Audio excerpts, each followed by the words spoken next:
By early 2026, the novelty of artificial intelligence had worn entirely thin. After 3 years of integrating chatbots into our workflows, the fatigue was physical. We were still staring at screens late into the night, still managing endless notifications, and still doing the actual heavy lifting of our daily lives. OpenClaw arrived as a departure from the standard browser-based chatbot. It was a persistent, localized program that lived directly on your machine, acting less like a search engine and more like a remote operator. If you asked OpenClaw to find you a car, it didn't return a list of links. It took physical control of your mouse. It autonomously scoured automotive forums to calculate fair market values. It sent direct messages to local dealerships, haggled with the salespeople on your behalf, and successfully knocked $4,200 off a sticker price, all while you were asleep. People didn't flock to this software because they cared about the underlying tech. They adopted it because it promised to automate the friction of being a human. Finally, there was a digital servant capable of handling the mundane errands we all hated doing. Despite its enterprise-level capabilities, OpenClaw was a 3-month-old hobby project. It was cobbled together by a single retired developer, Peter Steinberger, who originally just wanted a tool to help him find restaurants while traveling. Even with Steinberger warning non-technical people to stay away from the software, everyday users ignored him. They handed this unfinished, open-source experiment direct API keys to their personal emails, gave it unvetted shell access to their system files, and linked it straight to their bank accounts. Some users realized the risk of giving an AI free rein over their files. Their solution was to buy a secondary piece of hardware, isolating the software on a dedicated device so it couldn't physically touch their primary data. Yet, even with that physical separation, the underlying reality remained. Driven entirely by the promise of convenience, millions of people were installing a volatile, thoroughly untested prototype directly into the nerve center of their lives. The problem with granting that much autonomy is that a large language model is essentially an idiot savant. It has impressive recall and logic, but it cannot tell the difference between a harmless piece of text and a direct instruction. This diagram shows exactly how hackers exploit that blind spot, using a technique called prompt injection. Instead of writing complex code to break through a firewall, attackers simply disguise malicious instructions as ordinary text, like an email or a calendar invite, and send it directly to the user. When OpenClaw reads that incoming message to summarize it for you, it processes the text, finds the hidden command, and accepts it as a valid instruction. Because you've given the agent full system access, it obediently executes the hacker's orders. It silently sweeps up your login tokens and private files and ships them straight to a scammer. Even when it wasn't being actively hacked, the software bled money. Confused bots routinely encountered logic errors they couldn't solve. Without human supervision, they would get trapped in endless operational loops, burning through hundreds of dollars in API token fees in a single afternoon.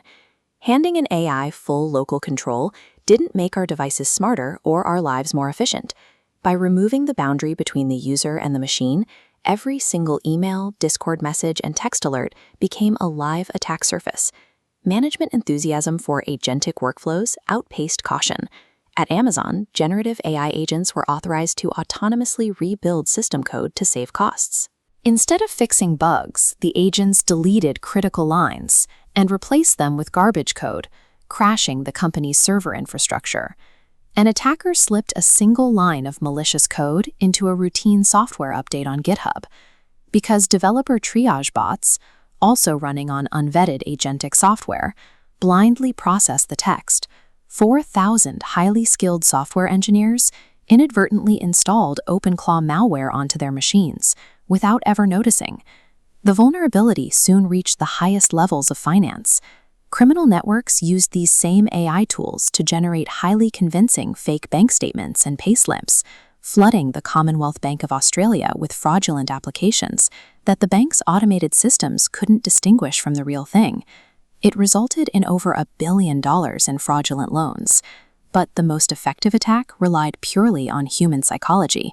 Scammers created Maltbook, a fake social network supposedly exclusive to AI agents. They seeded it with posts, making it look like OpenClaw bots were gossiping with each other. Desperate to see what their bots were saying, users rushed to connect accounts, handing login tokens and private emails straight into a massive honeypot. In less than 2 months, OpenClaw's architecture proved remarkably equitable in its destruction. It successfully compromised the digital illiterate, elite software developers, and multi-billion-dollar global banks alike. You would think a string of global security failures would force the tech industry to hit the brakes. Instead, corporations looked at the chaos, decided the technology was too valuable to ignore, and aggressively accelerated their investments. In a move that completely ignored the active exploits burning through the ecosystem, OpenAI hired Peter Steinberger directly. CEO Sam Altman recruited him specifically to drive the development of OpenAI's own massive next-generation personal agent division. The rest of the market immediately followed suit. Meta purchased the Moltbook platform, while Anthropic rushed to release their own version of an agent that could autonomously control a desktop from a user's phone. This gold rush extended globally. In Shenzhen, China, nearly 1,000 citizens lined up outside Tencent's headquarters just to get the software installed, despite the fact their government strictly banned the program from touching state computers. To the people steering the global economy, OpenClaw wasn't a cautionary tale about software security. The staggering vulnerabilities were simply viewed as the entry fee required to capture the next massive economic bubble. The ultimate irony of the OpenClaw saga lies in why we adopted it in the first place. We handed over total system access to escape the grind of digital life, yet users ended up spending countless hours monitoring, debugging, and desperately trying to keep their autonomous assistants from destroying their files. Peter Steinberger explicitly warned the public from the very beginning. He reminded everyone that a piece of software being open source and free does not inherently mean it is secure, stable, or ready for mass adoption. Yet the lure of absolute convenience proved too strong. Millions of people eagerly exposed a core of their digital identities, willingly handing control to an unseen, easily manipulated digital entity. The true danger of artificial intelligence didn't arrive in the form of a violent sci-fi military takeover. We simply walked away from the perimeter of our personal and financial lives, leaving the most sensitive corners of our existence exposed, all just to avoid doing our